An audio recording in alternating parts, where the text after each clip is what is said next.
Look at the sentence. One of the words has a problem. Which one? Look. I have good, okay, memories or memorize. Which one? Which spelling? So what is the difference between memories and memorize? What is this word? Let's learn.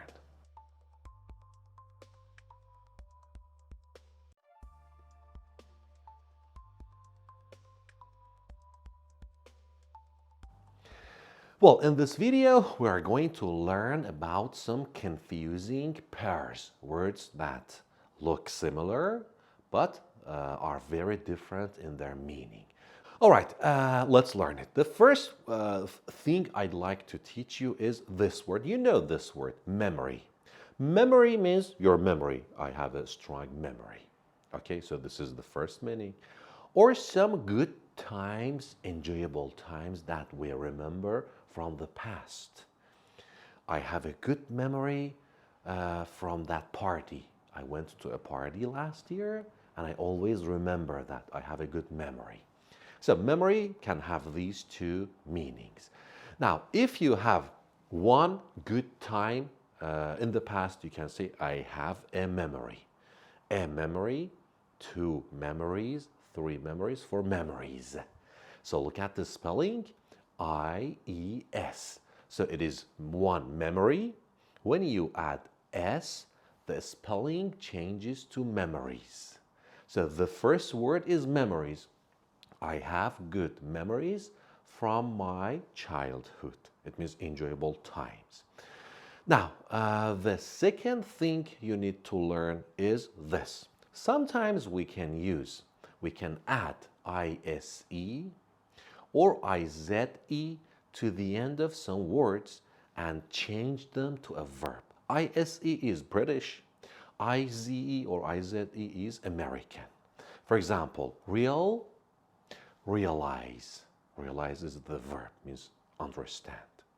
Final, finalize. Summary, summarize. Memory, memorize. So look at the spelling, it's ISE or IZE. So it means, memorize means keep things in your mind. When you memorize something, you keep it in your mind. So the first one is memories, the second one is memorize. The first one is a noun with S, the second one is a verb. Listen to the examples. I can memorize numbers. It means I can keep numbers in my mind. Memorize numbers. I have good memories from my childhood. Memories. Okay? I should memorize English words. If you're going to learn English, one of the things you need to do is to memorize English words.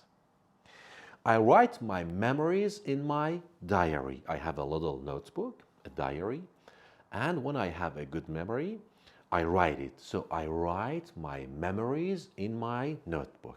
So one, memories, two, memorize. Be careful. Now, I've written two sentences here with a gap. You try to answer the questions. What will you put in this blank? The first one, we made good during our trip. And number two, children usually songs very quickly. So number one, memories or memorize. We made good. So it's talking about a trip in the past. And it says, I remember good moments from that trip. So the answer is memories. We made good memories. Memory, one, two memories, three memories during that trip. Children can, or children usually, it means they can keep songs in their minds. So it is memorize. Children usually memorize songs very quickly. Okay. The second pair is indoor and indoors. The meaning is the same, but one of them has an S in the end, indoors. So the difference is the first one, indoor, is an adjective. We use it before a noun. The second one is an adverb. We use it after a verb. So indoor, indoors. Listen to the examples. I have an indoor job. It means I don't work outside. I work in an office. I work at home. It's inside a room. I have an indoor job. Or I work indoors. These sentences have the same meaning. So indoor is an adjective before job. I have an indoor job. Indoors is an adverb after the verb. I work indoors. So this example or these sentences show the difference between them. You are going to rent an apartment and you can ask this question. Is there an indoor swimming pool? Indoor swimming pool, outdoor swimming pool. Okay, indoor parking, outdoor parking. Remember to ask these questions before you rent an apartment. We spent the whole day indoors. It means we stayed at home. Okay, we didn't go out. So the verb is spent, and after the verb we use indoors. We spent the whole day indoors, inside the house. Now, there are two sentences. Again, try to answer. Number one, please wait till I come back. It means please wait inside the room until I come back. So you have a wait, you have a verb, wait, and after that, so we use indoors. Please wait indoors until I come back. It means please wait inside the room until I come back. And the second one, I don't like. Okay, we have it before. Activities. So the answer is indoor. I don't like indoor activities. This is the adjective. The third pair is the same as the second pair, outdoor and outdoors. Again, it's easy to understand now. Outdoor is an adjective like indoor before a noun. Outdoors is an adverb like indoors after a verb. So I repeat that example. I have an outdoor job. It means I have to go out. I don't work inside a room. I have an outdoor job. Or I work outdoors. It means I work in open space, not inside a house or a room or a building. Okay, so an outdoor job, I work outdoors. Again, I said outdoor swimming pool, outdoor parking. This is the difference. So I won't explain it more because outdoor and outdoors is the same as indoor and indoors. The next pair is thank and thanks. Is it thank or thanks?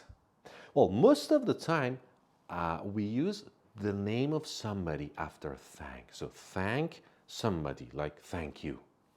But after thanks, we can use for. Thanks for something. Listen to the examples. Thank you very much.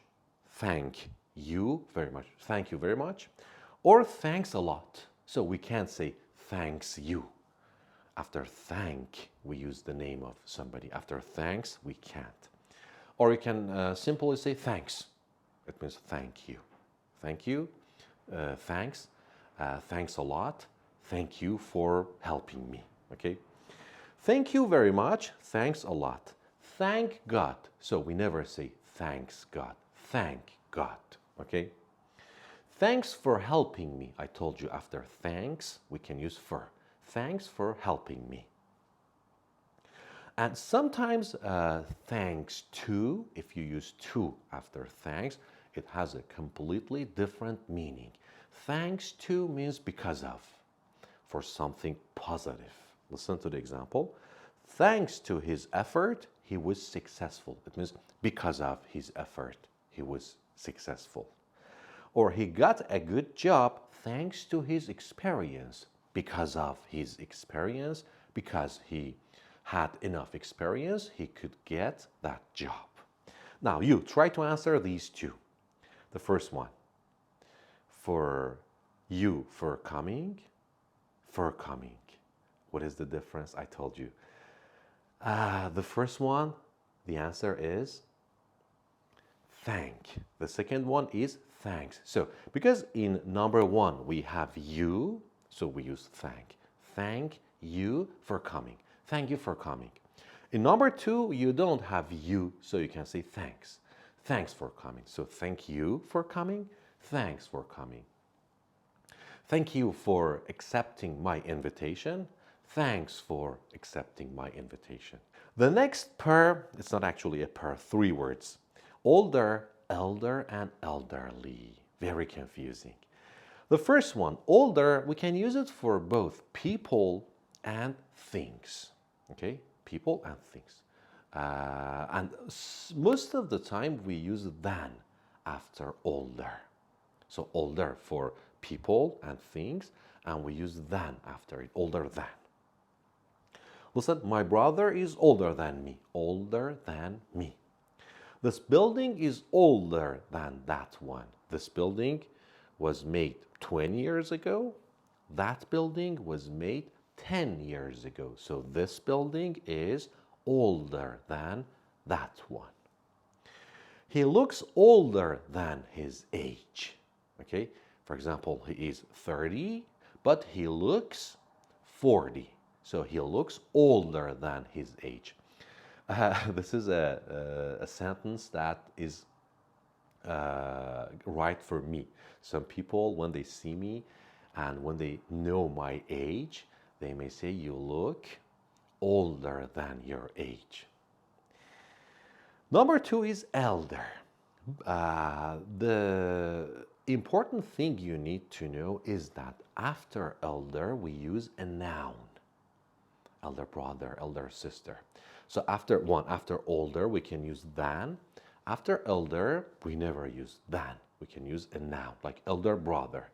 We usually use it for family members. Listen, I have an elder brother. You can say older brother, no problem. But we usually say elder brother. She is my elder sister. And be careful, we never say elder than. Like, he is elder than me is wrong. He is older than me. Another meaning for elder is a noun. And we use it to talk about old people in a society. So here we can say elders. Okay? It's not an adjective here, it's a noun. Old and respected people. The village elders made this decision. It means the old people in that village made the decision. So the village elders. And number three, elderly. Again, it's a polite way to talk about people who are over the age of 65. So the elderly. Okay, listen to the example. There are services for elderly people. That means services especially for elderly people. She takes care of his elderly parents. She takes care of her elderly parents. Her parents are old and she takes care of them. Sometimes if you say the elderly, it means the old people in the society. Because sometimes we can use the before some adjectives to talk about some groups of people. Listen, the rich means rich people. For example, the rich live in this area. It means the rich people. Sometimes we don't say people. The poor means poor people. The blind means blind people. So the elderly means elderly people in the society. Okay? The government should support the elderly. So you don't need to say the elderly people. The elderly is enough. We should respect the elderly. It means we should respect people who are old. Now, you answer these three questions. Take a look. His sister lives abroad. Number two, my car is than yours. Number three, this section is especially for... Okay, could you answer? Take your time. You can pause the video. All right, number one, his elder sister. I told you for family members, we use elder as an adjective. His elder sister lives abroad. Number two, my car is older. You're talking about a car. We can't use elder or elderly for other things. We use them only for people. but older for people and other things. So number 2, my car is older than yours. And number 3, this section is especially for the elderly or elderly people. And number 5, fell and felt. Be very careful. It's a very common mistake. Look, we have 2 verbs, fall and feel. You know the meaning, fall, fall down. And feel, I don't feel good today. But be careful with the past form, okay? Fall, fell, fallen, feel, felt, felt. Don't mix them up. They are very confusing. Fall, fell, fallen, feel, felt, felt. Listen to the examples. I felt happy after my exam. So feel, felt. I had this feeling.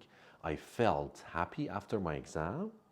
She fell in love with her coworker. So you know, fall in love. It means love somebody. So fall in love, the past form is fell. So she fell in love. So we never say she felt in love. No, she fell in love with her coworker. And I have a question for you. I asleep in front of the TV last night. What do you think the answer is?